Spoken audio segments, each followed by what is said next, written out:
Ferdi Sambo seret 83 anggota Polri ke jurang demi rekayasa pembunuhan Brigadir J. Oleh karenanya Irsus juga melakukan pemeriksaan terhadap 63 orang ya, 63 personil Polri ya.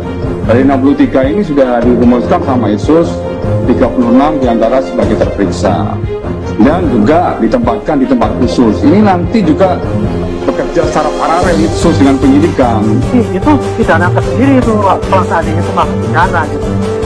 Itu jadi tidak sama 30 orang itu perannya cuma 1 bulan melanggar kode etik, tidak gitu. Mesti ada tulisannya apa yang dilanggar oleh dia. Nah dari itu akan dipilah mana yang masuk ranah pidana atau bukan.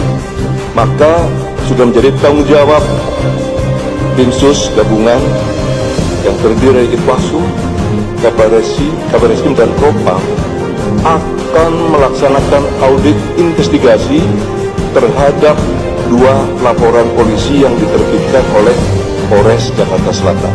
Bagaimana relasi kuasa antara Sambo dengan anggota Satgasus intinya ya?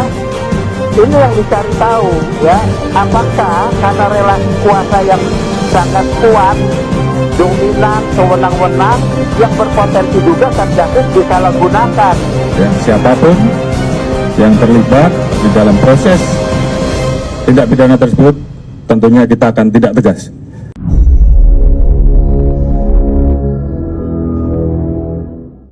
Ferdi Sambo seret 83 anggota Polri ke jurang demi rekayasa pembunuhan Brigadir J. Kasus pembunuhan berencana Brigadir J atau Nofriansyah Yosua Huta Barat yang didalangi mantan Kadif Propam Irjen Pol Ferdi Sambo menyeret 83 anggota Polri. Ferdi Sambo menyeret 83 anggota Polri ke jurang demi merekayasa kasus pembunuhan Brigadir J di rumah dinas Sambo di Duren 3. Angka tersebut diungkap Inspektur Pengawasan Umum Polri Komjen Agung Budi Marioto di Mabes Polri. Kita telah melaksanakan pemeriksaan khusus terhadap anggota-anggota kita sebanyak 83 orang. Kemudian yang sudah direkomendasi untuk penempatan khusus sebanyak 35 orang, kata Irwasum. Saat ini yang dilakukan penempatan khusus ada 15 orang. Ferdi Sambo, Ricky Rizal, dan Richard Eliezer kini sudah berstatus tersangka sehingga tidak ditempatkan bersama 15 orang itu. Beberapa di antara orang-orang itu diyakini menghalangi penyidikan pembunuhan Brigadir J. Dari personel yang sudah dipatsuskan ada 15 orang. Penyidik melakukan pemeriksaan mendalam, maka terdapat 6 orang dari hasil pemeriksaan yang patut diduga melakukan tindakan pidana, yaitu obstruction of justice, menghalangi penyidikan. Tambahnya, mereka adalah Ferdi Sambo, Brigjen Hendra Kurniawan, AKBP Agus Nurpatria, AKBP Arif Rahman Hakim, Kompol Baikuni Wibowo, dan Kompol Cuk Putranto. Coba rusak dan hilangkan barang bukti. Tim khusus berhasil menemukan barang bukti penting untuk mengungkap kasus pembunuhan Brigadir J, yakni rekaman CCTV. Sebelumnya, rekaman tersebut dinyatakan hilang. Perlu saya sampaikan ke rekan-rekan media, alhamdulillah CCTV yang sangat vital yang menggambarkan situasi sebelum, sesaat dan setelah kejadian di Duren 3 berhasil kami temukan, ungkap Dirtipidum Bareskrim Brigjen Andi Rianja Jadi. Rekaman CCTV di rumah Ferdi Sambo di Jalan Saguling dan dekat TKP itu menjadi bagian dari 2 alat bukti bersama keterangan saksi yang selama ini menjadi pertanyaan publik yang diperoleh dari DVR Pos Satpam. Inilah yang menjadi bagian dari circumstantial evidence atau barang bukti tidak langsung yang menjadi petunjuk bahwa PC ada di lokasi sejak di Saguling sampai Duren 3 dan melakukan kegiatan-kegiatan yang menjadi daripada perencanaan pembunuhan terhadap Brigadir Yosua, tambah Andi Rian. Dirtipid Siber Polri Brigjen Asep Edi Suheri mengungkapkan pemeriksaan 16 saksi serta peran dari 6 perwira Polri yang terlibat dalam obstruction of justice dalam kasus pembunuhan Brigadir J. 1. Klaster pertama warga Kompleks Aspol Duren 3 diperiksa 3 orang, SN, M, dan AZ. 2.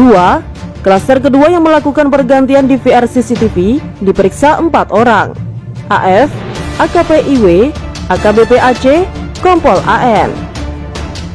Klaster ketiga yang melakukan pemindahan, transmisi, dan pengerusakan Diperiksa 3 orang, Kompol BW, Kompol CP, dan AKBP AR. Klaster keempat yang menyuruh melakukan pemindahan hingga perbuatan lainnya, yaitu Irjen FS, Brigjen HK, dan Kombes AN. Klaster kelima yang diperiksa adalah AKP DA, AKP RS, AKBP RRS, dan Bribka DR. Barang bukti yang disita adalah harddisk eksternal merek WD, yang kedua adalah tablet, DVR CCTV yang ada di Duren 3, laptop merek Dell milik saudara BW. Pasal yang dipersangkakan adalah pasal 32 dan pasal 33 Undang-Undang ITE. Ini ancamannya lumayan tinggi. Pasal 221, 223 KUHP, dan 55 pasal 56 KUHP. Ungkap Asep.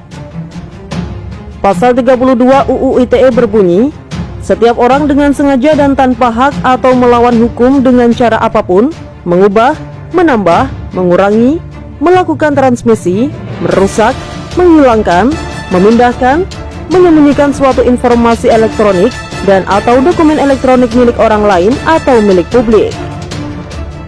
Pasal 33 UU ITE, setiap orang dengan sengaja dan tanpa hak atau melawan hukum melakukan tindakan apapun yang berakibat terganggunya sistem elektronik dan atau mengakibatkan sistem elektronik menjadi tidak bekerja sebagaimana mestinya. Sementara pasal 221 KUHP tentang tindak pidana menyembunyikan kejahatan dan pasal 223 KUHP tentang kejahatan terhadap penguasa umum.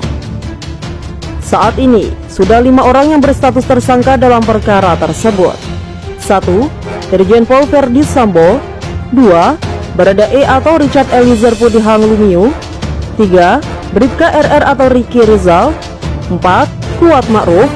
5. Putri Chandrawati.